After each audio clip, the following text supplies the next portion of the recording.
host, Annalie Reyes. Kimberly Escobar. And your host, Javier Vicuna. And on today's show, we'll be talking about different programs that you guys can take at College of Marin or Santa Rosa Junior College.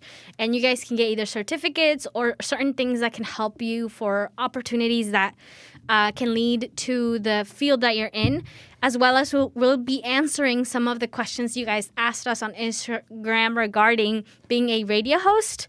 But before we get into that conversation, here's Annalie with the quote of the week. Yeah, thank you, Santi, about the introduction. And I wanted to mention that we are also doing our first time doing an hour show. So very exciting. We're here for an hour. Woo! All right. Yeah, and the quote of the week is, I don't think education is so much about making a living, it's about making a person. And what I get from this quote is it's all about the journey, not the end of the destination. I'm a person who really likes going on hikes and enjoying the journey. And then when it's the end of the destination, I enjoy it more because I remember what happened throughout the journey. So I really like this quote, and I wanted to connect it with what we're going to be talking about, because we're going to talk about certifications and stuff that is going to be part of your journey for who you're going to be. And hopefully that makes sense. But that's all I wanted to say about my quote of the week. Well, yeah, because there's a lot of people who are still hesitant to go to college or even just expand their education. But, with education, it can lead you to have a better job or make more money, but also knowing what you're going to go into and knowing that education is more than just making more money. You'll get a lot out of it more because you learn a lot of good life skills and social skills when you're at school. So, yeah, I think that I like how I said education and not school, because I think education branches in different areas of your life. Like there's your educational career versus your education on other areas. And I really love how it says it's about making a person, because the more you educate yourself, the harder it gets for people to bring you down, to make you feel lower. If you educate yourself in different aspects of life, in your career and other things, you're going to be stronger as an individual. And when somebody says you can't do something, you can say, no, yes, I can. Yeah. So I love how that is more of education rather than school. Well, and not to put you on the spot, Kimberly, but I know since you're in high school right now, how do you feel about college or what you're going to do after high school? Do you have any ideas now? I'm nervous You're a little nervous? Yeah. I don't really know what I want to go into. I want to go into the medical field, but I'm also not really sure. And I feel like it's going to come soon because I'm a junior. And then I feel like it's going to go by really quick. Right. Yeah, exactly. When I was a junior too, I was already thinking what am I going to do after high school? Do I actually, and also finding money, right? To go to college and university. I know that can get really expensive, but, yeah.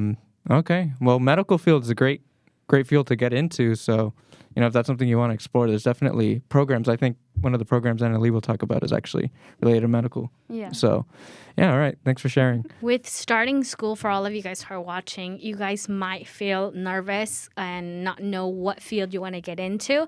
An advice I can give you guys is start taking internships, starting getting involved in volunteer work to kind of explore what you're really into.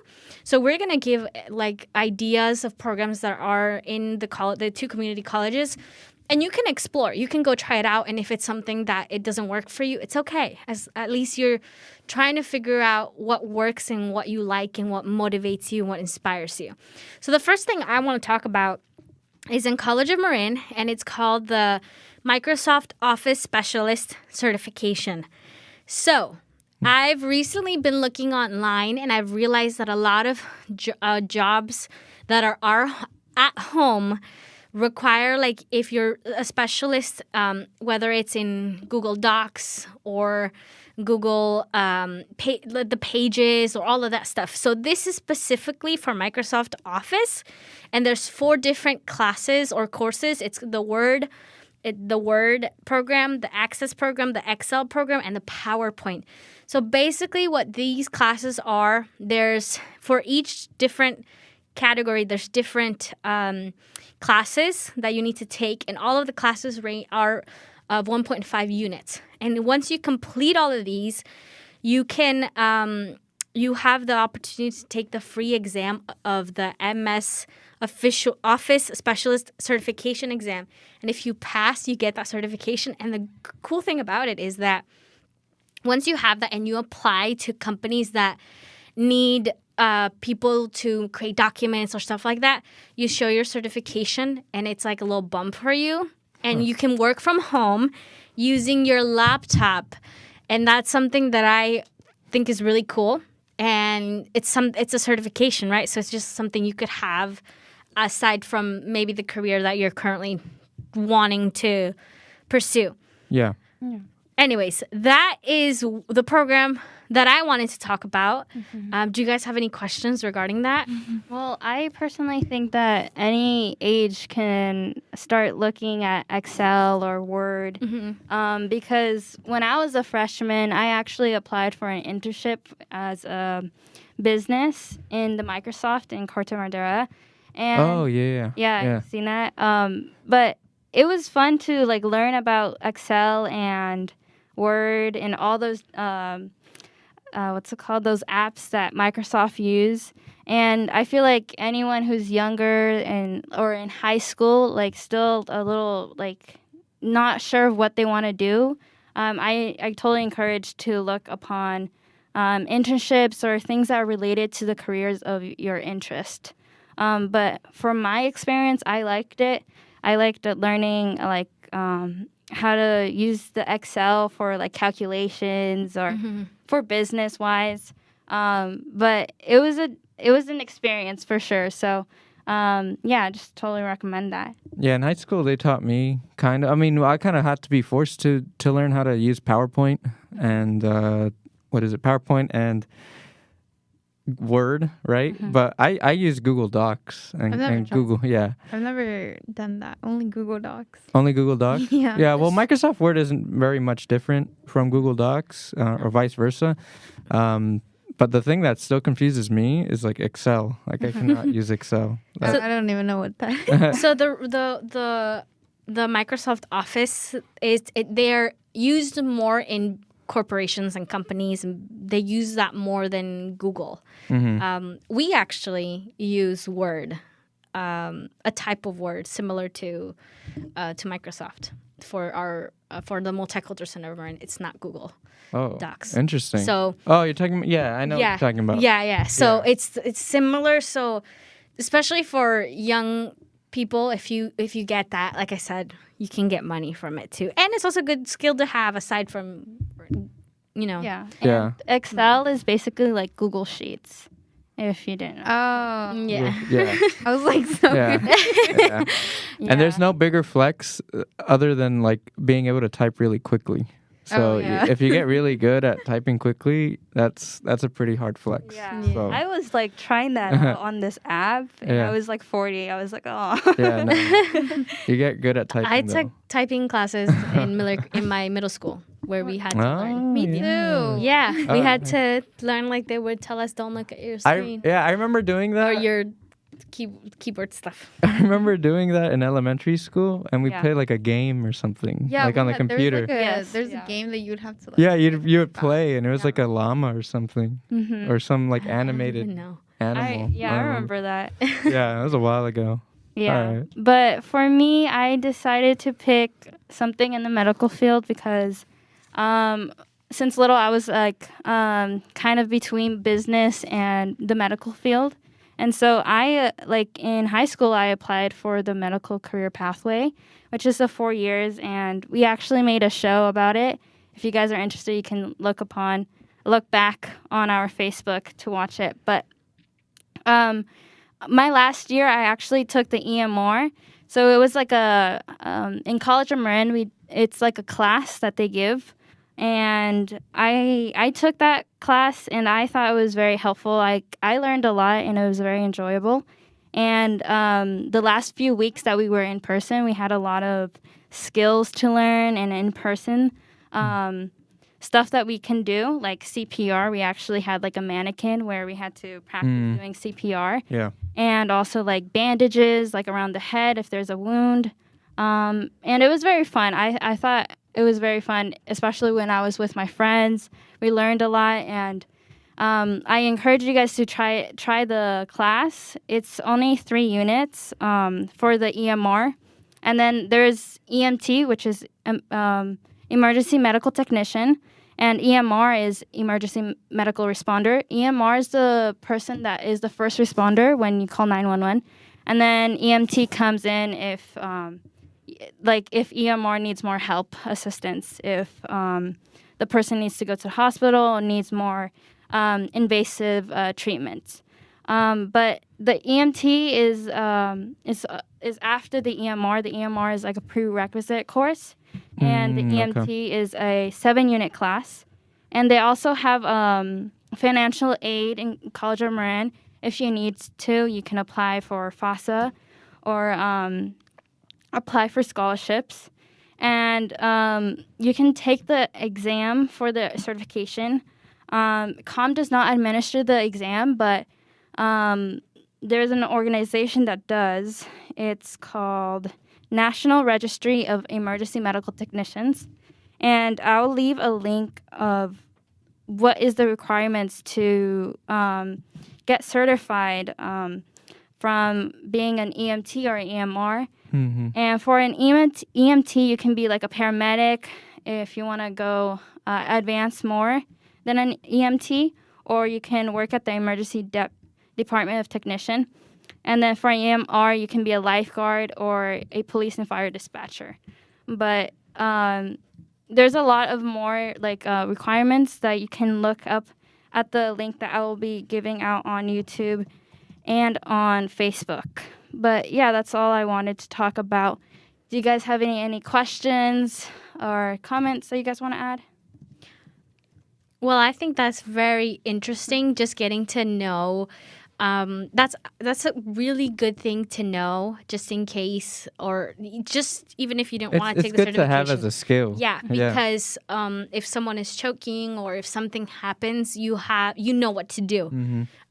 It has happened to me when I had a little cousin and he choked on an avocado, and like the baby turned blue. Mm. He was a baby, and we didn't no one in my family knew what to do. That's had to call awful. 911, and 911 told us you have to have your research, and they told us how to do things. Yeah. And so aside from just getting the certification, it's a really good skill to have for anything. If someone in the street is struggling with something, I think that's awesome to have. Yeah, and CPR is not like an easy 1, 2, 3. You actually the beats per minute that you do for CPR if someone's unconscious, it has to be a specific beat. Because if you go too fast, it might hurt the heart in the circulation. So it can make it worse. Or if you go slow, it can make it worse as well. I didn't know that. Whoa. I thought it was just like you just like. Yeah, I thought you would go like that. Yeah. Well, and on TV and stuff, they always show them going like this. I'm thinking about that SpongeBob episode where he was a lifeguard. And then he tried, I think Larry the Lobster tried to save someone's life. And he would just punch them in the stomach to get the water out. But yeah, I would think it was like.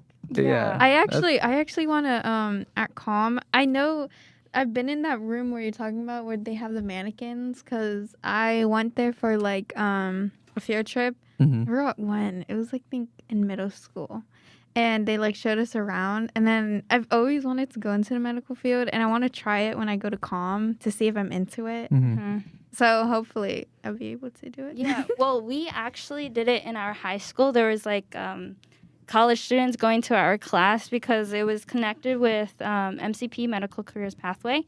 But I haven't actually went to the college class over there, but it seems fun. Yeah. I mean, that sounds like a great opportunity. Mm-hmm. Just learning, because you could save a life doing that, Yeah. you know? And that's awesome. So. Yeah, and there's different CPR types for adults and kids. Kids, you have to actually do back slaps and like Yeah. turn it Wait, over. how's that work? Oh, you like you hold give you it. hold the Like You a hold- baby. if it's a baby, you Oh. hold it like this and you do Yeah. backslaps. That's what they did. They Oh. were teaching us how to do it because when my little cousin was like, he turned purple. It was so scary. Yeah, that sounds really scary. And I called like 911 and they came not even a minute, like maybe a minute. They arrived to my house and they were like, "You're supposed to do this." Yeah. Oh. And we're like, "Oh, okay." Well, first you have to like see if there's any like object in the mouth that you can. Oh yeah, with the fingers, right? You have with to the like sweep of a finger. yeah. But if you can't see it, it's recommended not to do anything because you can make it worse by putting it more inside the throat. So if you can see it, it's better to just take it off with a finger. Gotcha. All right. But yeah, there's a lot to learn from it. Yeah, so if you guys are interested in that, make sure to go to College of Marin and search up for those programs. But we're going to play a short PSA and then we'll be right back.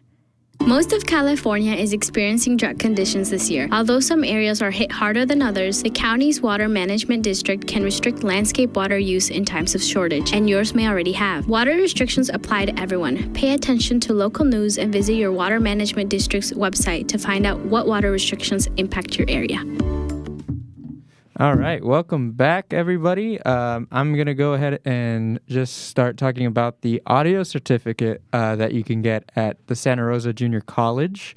So I went to SRJC and I didn't get the certificate, but I did go the certificate can go into an associate's degree.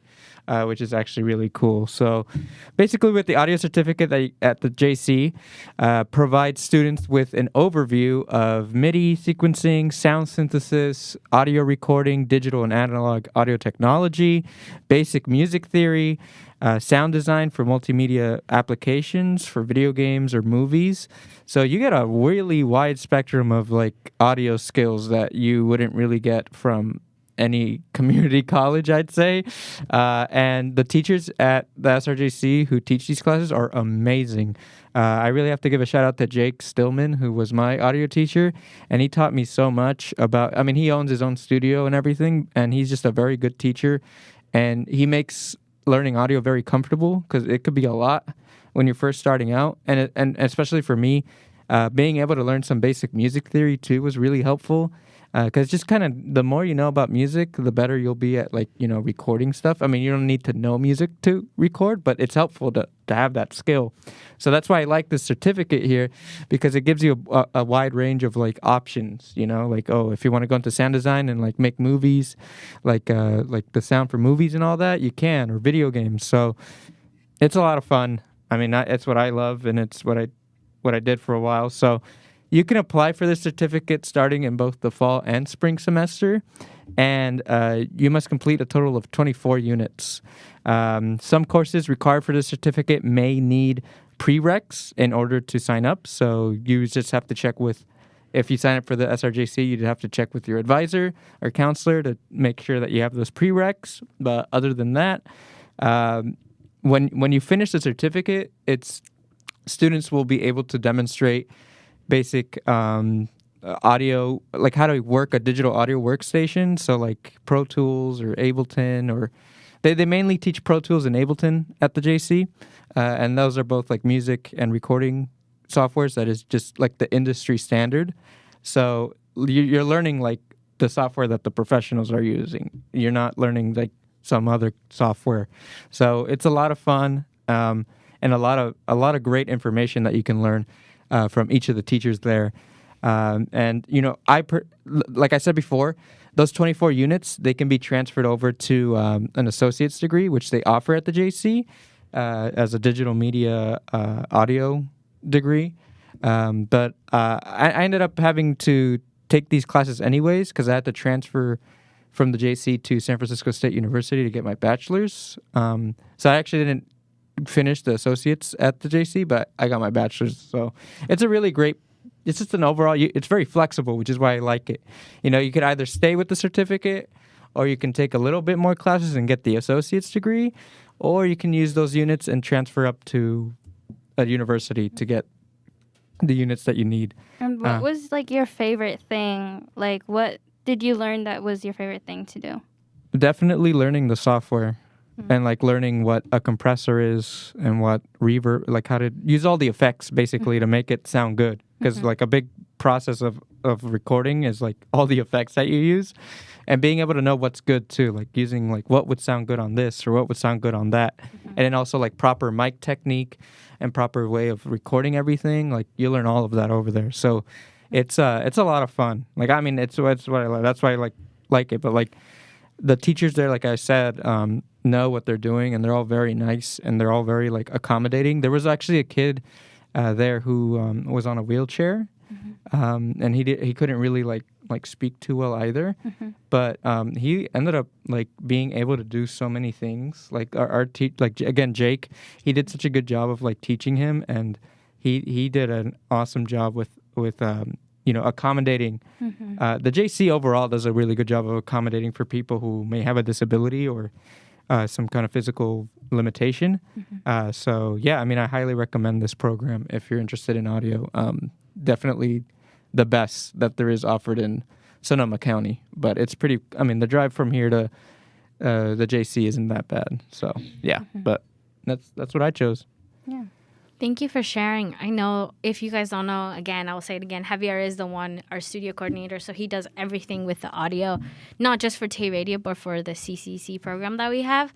And if you guys have any question, I'm pretty sure Javier is very open to answer your questions. If you are interested in audio, in the field of audio, he's really good. I've learned so much from him, so you guys can always reach out on our Instagram for any questions regarding audio work. Yeah. So thanks for sharing. Yeah. I think that's a lot. I know a lot of people here like music, and so Yeah, there's a lot it's of an young option. artists who want to get their music out there, and this is like a perfect program for it because you'll just learn how to do it yourself, and you won't have to pay like $100 to go an hour for like some professional studio when you can basically do the same thing at your house. So, Oh, you Yeah. can do it at your house. well, yeah, I mean, you can do if you have the proper equipment and you know what you're like Is the doing equipment in acoustics. expensive?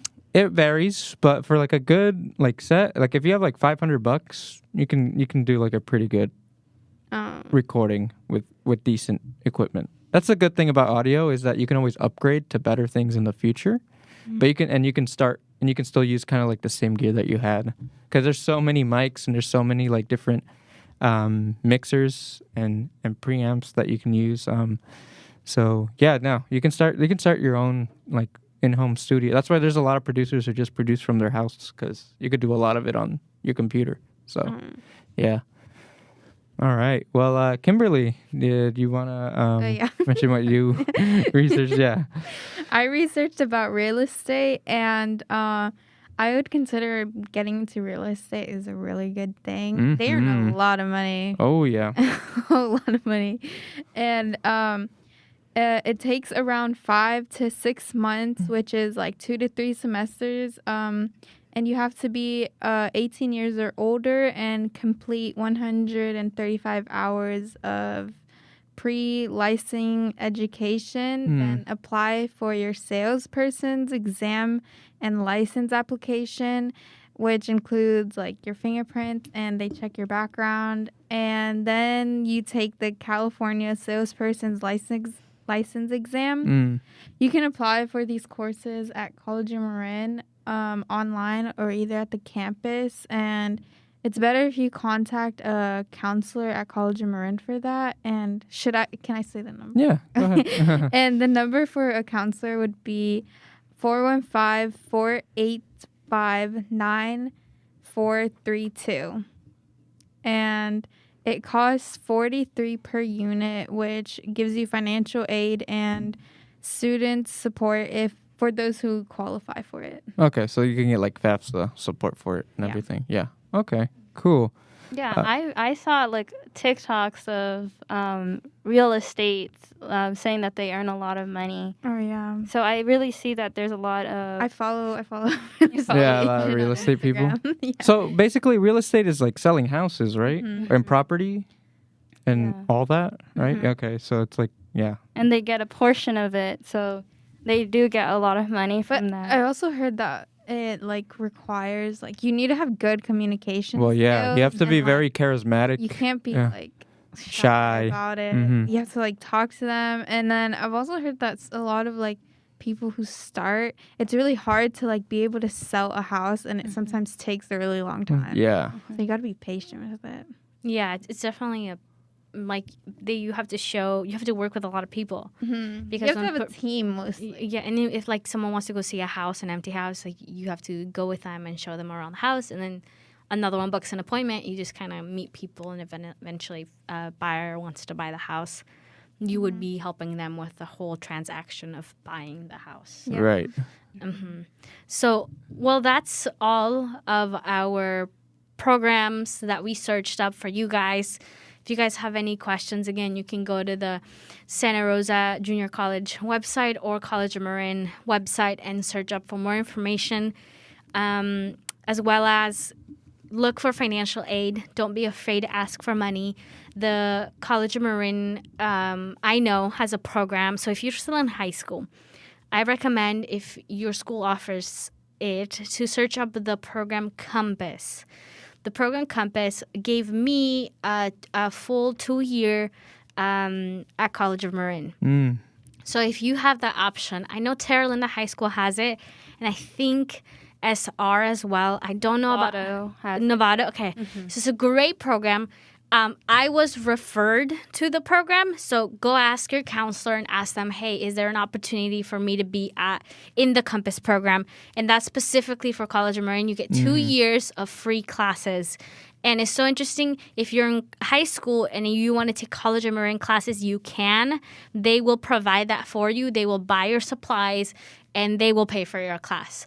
So great opportunity That's for a you great guys. program. Yeah. And So I wanted to mention there's also dual enrollment where you can take college classes when you're in high school, yep. and they're free. So if you want, Oh, yeah. I think I'm going to be doing that. if you want to take advantage of that, make sure you talk with the counselors and see if they can make that arrangement for you. And it's always a good idea to take, like, if you can, take college classes in high school, because it'll help you out so much in the long run. Like, if you plan to really go to college, like after high school, Oh, yeah. it'll just help you out with your units, because units are so important and vital to actually passing and transferring to whatever college you want.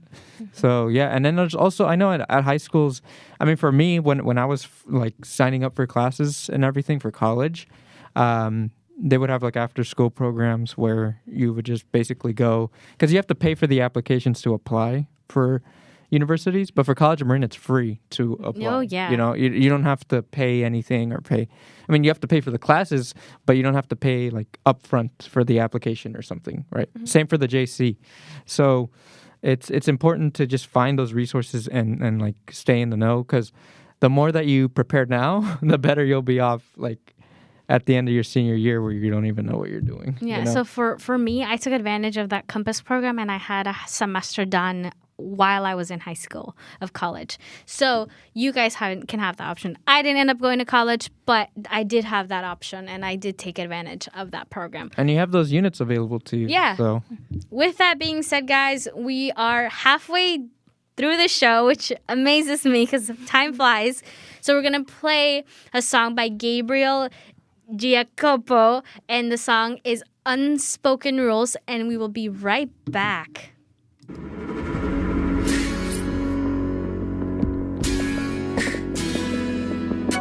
Walking all the lines between what's real. I was never told how to feel. Bridges burning down beneath us now. We're not alive if we're not online. Why are we still here? Thought we were in the clear. We're not controlled by headlights or headlines. We live online, no wrong or right. This is the new age. Don't wanna play it safe, but we scrape at the walls. All these unspoken rules of what it's like living on the outside. Feels like everyone is out to get with my part. inside of rules, pretend that they're the truth. This is the new age where we can't feel a thing. welcome back, guys. I hope you guys enjoyed this song. Again, if you're a local artist and you want your music to be played on the show, please feel free to DM us or contact us via Facebook or YouTube. Our Instagram as well. Or if you, anywhere, basically almost any platform. So now we made a poll on Instagram asking you guys questions that you guys have for us as radio hosts. Mm-hmm. And one of the questions that you guys asked, that was actually asked more than once, is, do you get nervous at all being a radio host? So I'm going to start off and I'm going to say yes. Even when we were on Zoom with Annalie and it wasn't live, I was very nervous because I guess just the thought of it being recorded and then being uploaded and then people seeing it. So messing up was a huge thing. Like, okay, don't mess up. Yeah, don't mess up and don't interrupt. Don't, like, so many that thoughts that come up to my head. And then when we came to the studio, I was also very nervous. I remember Annalie and I were so nervous, and Javier was being so kind, and he was like, you guys got this, we got this. So for me, I always get nervous before a show because, again, it's not like repetitive. We're talking about different topics where we do our research and we want to make sure to say the right things and not the incorrect information. So for me, I always get nervous before the show starts. I just have like butterflies in my stomach. Sometimes I get sweaty and I'm like, oh my God, I'm nervous. But once we're talking and in the moment, that usually goes away. Yeah. It goes away. So the question is, yes, of course I get nervous, and it's okay to get nervous. My mom told me once that if you don't get nervous for things that you're doing, that means you stopped growing. Mm-hmm. You stopped learning. Don't matter. Yeah. So you don't care anymore. So she said, if you're nervous, it's fine. It's perfect. Mm-hmm. So that's on my side. What about you guys? Well, I can say that I feel like the anticipation is what makes it really makes me nervous. It's like public speaking, basically. Like, well, at least you don't have to walk through these stepways and people watching you walk. That's like, I feel like that's the worst thing for me when it's public speaking, because when I walk up to the stage, it's building up that anticipation that I don't like, but that's what makes me nervous until like once we start on live on the show. I feel like it's more relaxing because now I feel like I'm just talking to 4 people instead of me thinking, oh my gosh, I'm going to mess up. Or, like I feel like if I do that, I actually mess up because I'm stumbling upon what I'm thinking in my head instead of what I should be actually be saying. Mm-hmm. But yeah, and over the time I was able to manage my nerves and go over that anticipation instead of stopping myself when I feel that uneasiness. So I'm really proud of that because I used to hate talking. I would be like the shy person. I would stick with my parents and not like talk and get out of my comfort zone, But I'm glad I was able to get through that nervous phase. What about you guys? Go ahead, Kimberly. Oh. Since you're new, right? You're still getting used to everything. Yeah. What's kind of been your perspective? I don't know. I get nervous whenever I start talking. Like when it's my turn, I get like butterflies.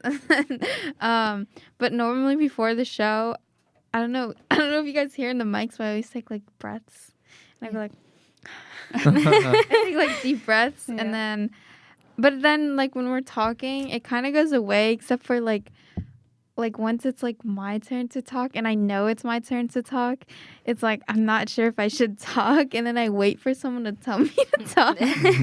And I feel like that's what makes me nervous. I don't know. No, it's perfectly normal though, especially right now because you're still getting used to this, right? And it's. Have you ever had like experience with public speaking at all?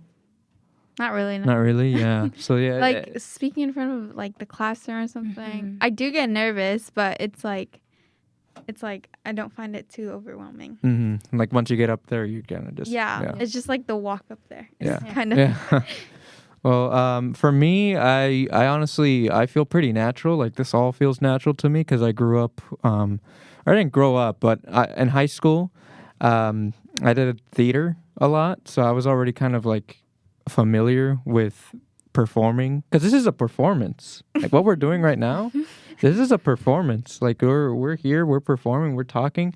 And any kind of show is a performance. So that's how I treat this. Is I treat it as if I'm doing like a show in front of a bunch of people, because we do. I mean, the listeners, you guys are here, listening to us. So there's clearly people we're talking to. And yeah, for me, like just going into theater, kind of made me like really just control myself and feel more like comfortable, like talking and being able to think on the spot as well, because theater sometimes involves a lot of improvisation. So I picked that skill up pretty well, transferring it into radio. And also for public speaking, I took a lot of public speaking classes in my at the JC, and that really helped me out a lot too. Like I always felt super comfortable going up. I remember I had my public speaking classes in the mornings, and I would just drink like a yerba mate,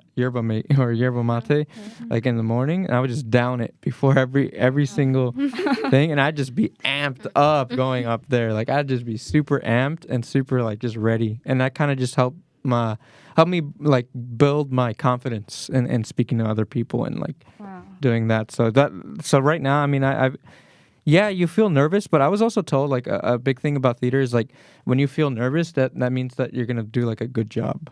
Usually, because you're nervous of messing up, right? Or you're nervous of this, but like it kind of makes sense, because if you're nervous about something, it's because you want to do good, right? You care about it. You care about it. Because if you didn't care about it, you wouldn't be nervous, right? I get nervous at everything though. Yeah.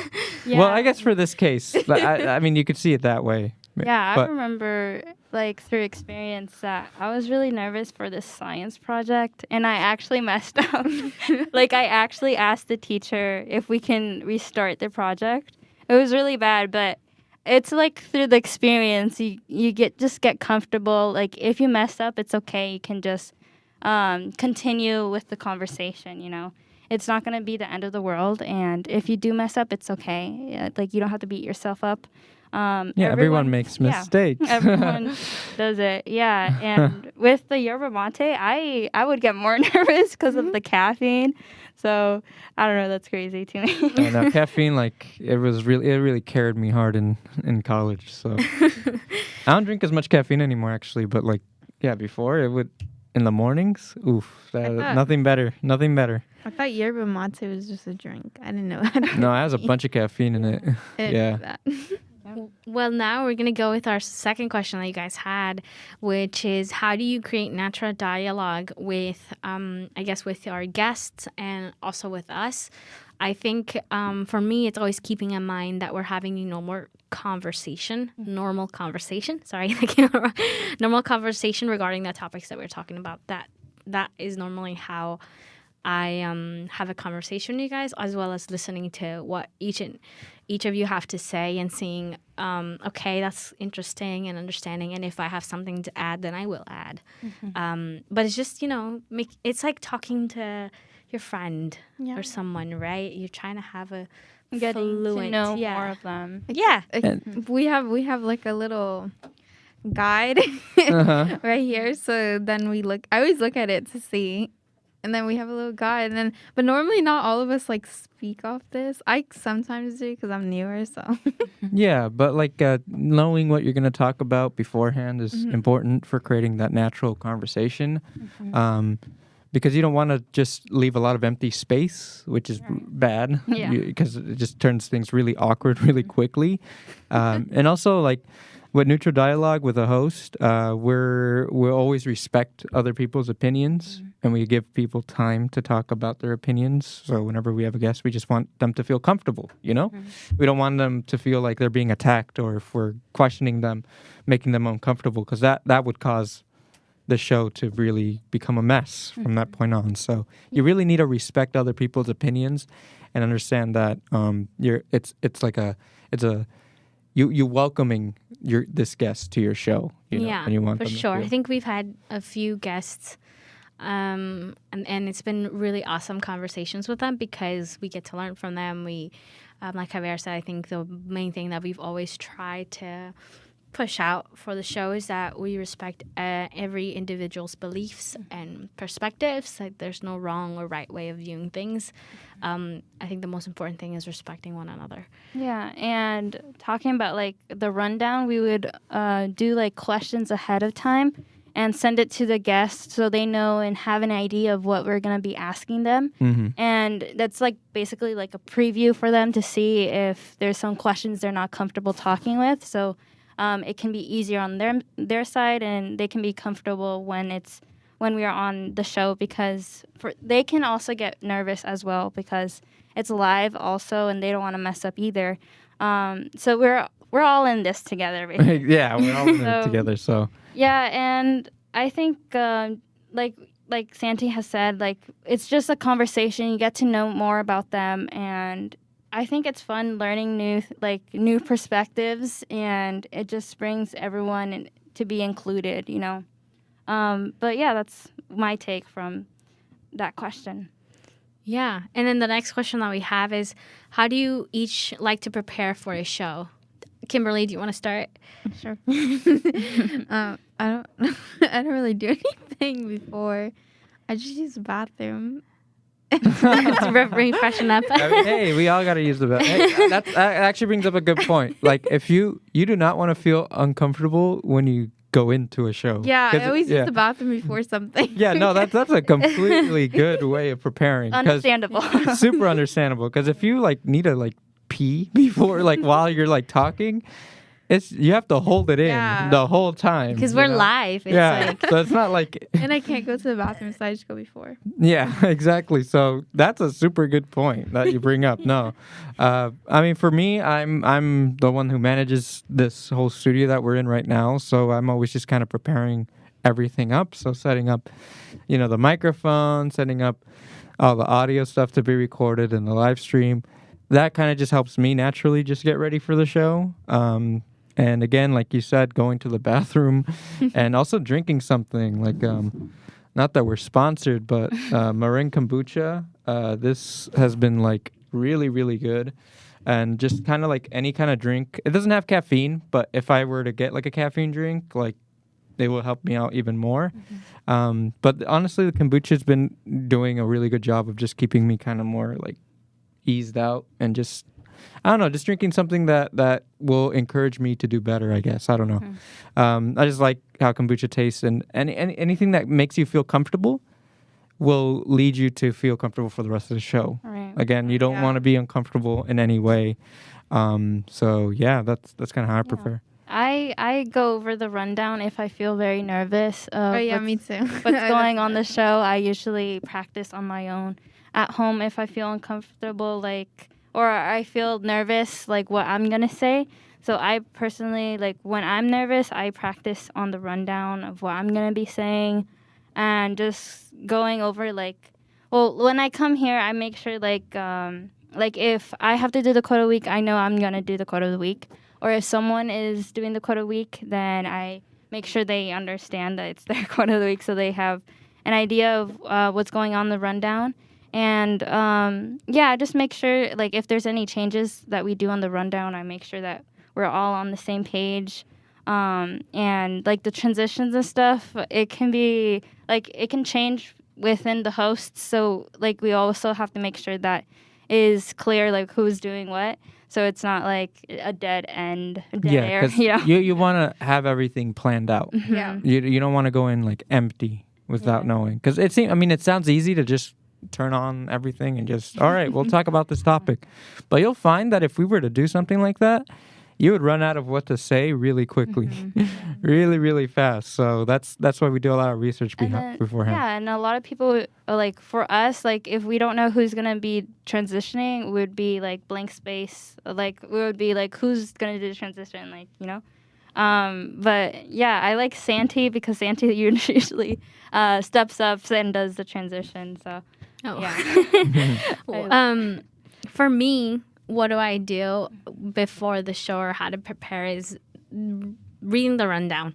So the rundown again is kind of our guide, just making sure. Okay, We all prepare like that. yeah, We all, and like, and some when we're very nervous, I know Annalie and I do this often. It's like, can we practice? Yeah. So we will, while Javier is checking the audio work, we're saying our stuff back and forth, getting the field. So if you guys notice, we take turns being the host. So when you're the host, you have to start the show, end the show, introduce the topic. So sometimes you have like a little more things to say that are very important. So you get nervous. So I tend to, if I really need to, I tend to ask them, hey, can we go over this? But mentally, like I said, I always get nervous because I want to, when we talk about specific topics that have different perspectives, and that it's not easy to talk about, I mentally prepare myself for that. I meant to make sure to say certain things that I need to say because I don't want anybody to feel offended or anything. Like, that's not my intention. I want to make sure that I'm saying things right. So that's how I prepare. And I always have something to drink. Same with Javier. Yeah. Whether it's my water, which I always carry with me, or my energy drink that normally, because our show is until 4. So I've done so much throughout the day that when I come to the studio and I sit down, it's like my moment to relax kind of, and I get sleepy or I'm tired, fatigued. So I normally have my energy drink and I drink that, and it helps me again relax. But really, I think with anything that you do, for me is always making sure that I'm okay. I'm mentally And you're okay. mentally okay and ready to do the show. Yeah. Well, I want to ask you guys, what is your favorite part of being on the radio? I guess I'll go. Yeah, sure. So, I mean, I just like being on the radio because I just like talking. I like talking a lot, and being able to collaborate with you guys and hear your thoughts and opinions on all the different topics that we talk about is, I mean, I like it. You know, it's like we're having a conversation, but it's being recorded and shown to a bunch of people. And that, I like that perspective too, is all of our conversations can be shared with so many people, and we can get a lot of people to, you know, respond to us, like you guys just responded to our questions. So like being able to connect with an audience is awesome to me, you know, because it means we can hopefully give some sort of impact to you guys, or give you guys some advice that can maybe change your day or even your life. Like we never know. And that's the fun part of radio, is that people can just kind of tune in and hear you. So, I mean, that's why I like doing it. But yeah. Kimberly, do you want to go? I just like being here. Yeah. I like talking with you guys, and I got to meet new people as well. Mm-hmm. Yeah, before I started TAY Radio, I didn't know about anything about radio station, anything about that. And I was nervous to be in the radio because, like, again, like I was nervous with public speaking. But I really, when I came in and I practiced speaking here before, like I decided if I wanted to be a radio host, I really liked listening to myself on the audio. Like, it was very cool hearing that, like, my audio voice. I don't know. I thought it was like pretty cool hearing that, and like also hearing like you guys speak. It's pretty cool, like hearing the radio voice of it. But that's like my favorite thing. And on top of that, like learning like different cultures and learning different perspectives through guests when they come and talk. But yeah, I just really like about that and how we make connections in the community. I think that's a big part as well.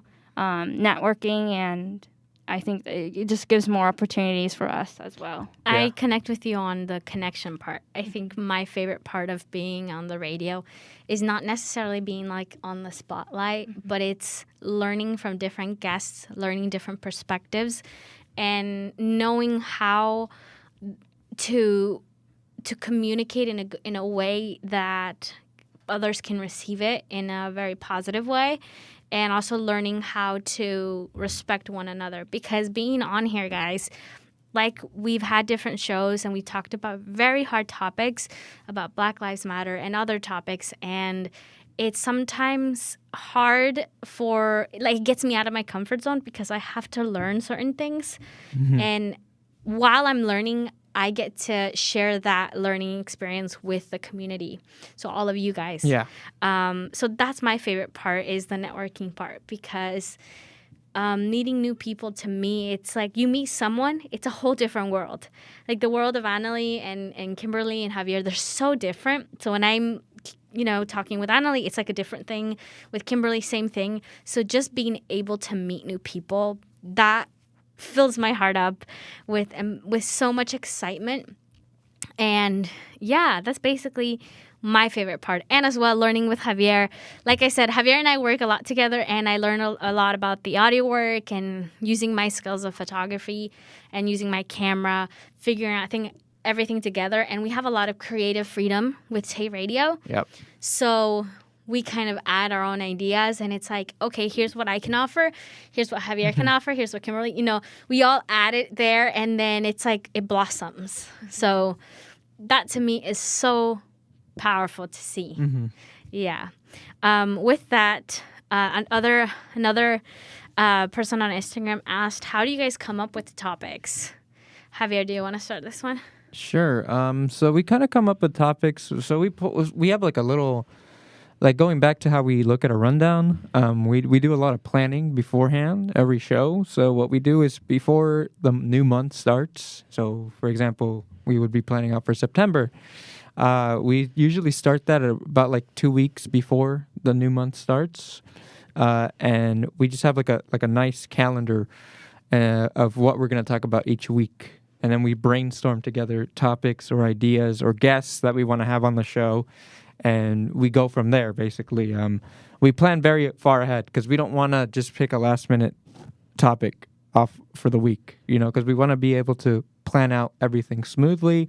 And also coordinating with guests, everyone's super busy. So being able to coordinate times and dates with people, also very important. So that's why we do things about 2 weeks beforehand, before every month, and then we plan out every single topic for the week. So, and that sometimes changes because guests, doesn't always line up, but that's why we have that. That's why we plan ahead, so that we don't have to do like a last minute change or anything like that. So yeah, that's basically what we do. Yeah. I wanted to ask you guys a question. Do you want to add to it? Oh wait, no. I was gonna say that. Yeah, go ahead.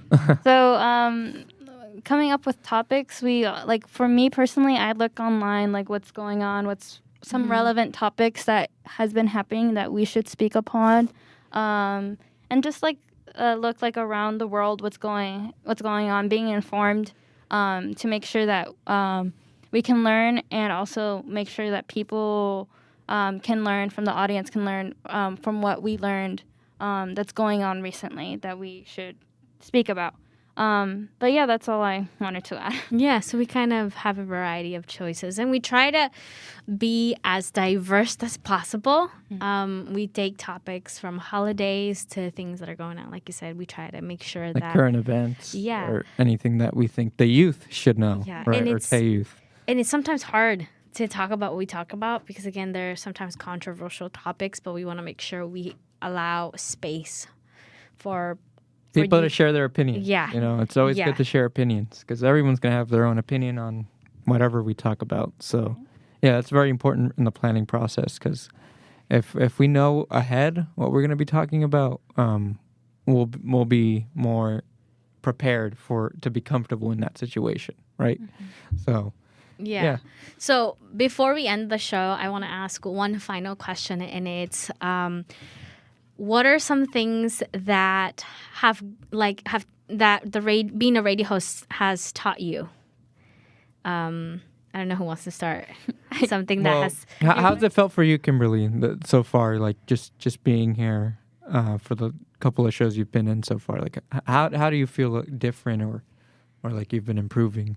I don't know, but I like it. Like I think my talking skills have progressed because I haven't really been talking much to no one, so I think that's kind of progressed. And I also like meeting new people, like Gabriel. He was cool. Yeah, and you bring up a good point, especially during the pandemic when everyone kind of just started texting each other or communication through text is so much more common now. Instead of like calling someone for a favor, you just text them for a favor. So for me, for a while when I wasn't working, and then when I went to go back to work during the pandemic again, it felt super unnatural for me to even start talking to people. I don't know if you guys get that sometimes, where like if you're just texting all the time and just literally not talking to anyone for a really long time, and then you get back to it, it's kind of like you forget how to talk. It's a super weird feeling, but I've gotten a few times. I've gotten that. Yeah, it just feels strange, but yeah. Well, for me, I can say that my public speaking has grown a little bit. I'm a bit more comfortable talking to people in front of people. Like for church, I have to participate and I get nervous, but since I have TAY Radio, like I'm not that nervous. I usually refer back and talk, like think that, oh yeah, I can do this because I already talk in radio host, It kind of makes my brain make sense, But for me, also the talking skills.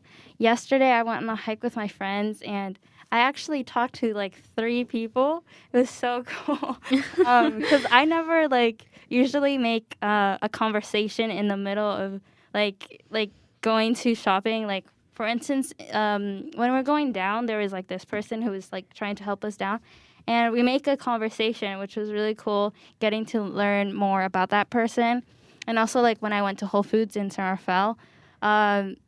I just asked a question to a person, and we just started making a conversation about history and where I'm from and New Mexico, their history, Peru. Right. It was a conversation that I wasn't expecting, but it was pretty cool getting to learn about them because I felt more inclusive in the community. I'm like, oh my gosh, this is so cool, But yeah, that's awesome. I agree with all of you. Just getting better at the public speaking and communicating. I think one of the biggest one for me is knowing that things won't be perfect because we've had some incidents where the internet goes bad or something is not working and properly. you're live, so you can't be like, okay, I'm gonna pause it and I'm gonna come back. So we're live, so anything that goes on, everybody's people who are watching will watch it. So for me, I have a hard time with perfectionism. I'd like things to be good and it has to be good. And with the show, I have no control over the Wi-Fi. I can't do anything about it. Right. So it's taught me so much about patience, about problem solving, and about how to react to the situation. I think that when a situation happens, it's not what happened that matters. It's how you react to the problem. And that being a radio host is not just talking. There's preparation behind it. There's nerves behind it. Planning. There's planning. You have to make sure the cameras are right. We're all on the same page. There's a lot of things that go with it. So for me, it definitely has taught me how to be a team player and all of that. So when you talk about radio host, it's not just talking. There's, at least for us, there's a lot more. With that being said, though, I really enjoyed talking about college of Marin, Santa Rosa JC, and the opportunities you guys have that there are for you guys. Unfortunately, though, we're at the 1 hour end, which is crazy. But I think it felt good. I think the hour felt good. I didn't feel as rushed or I anything. felt like we had more conversations and I was getting more comfortable talking. Yeah. Any last things you guys want to say before we end the show? Well, I just want to say thank you guys for asking questions and participating on Instagram and just continuing supporting us. I really enjoyed how we were able to talk about this and you guys getting to know more about us. Yeah. And that's it for us. As always, you're one of a kind. And please, please continue to follow your dreams and goals because what you do does matter.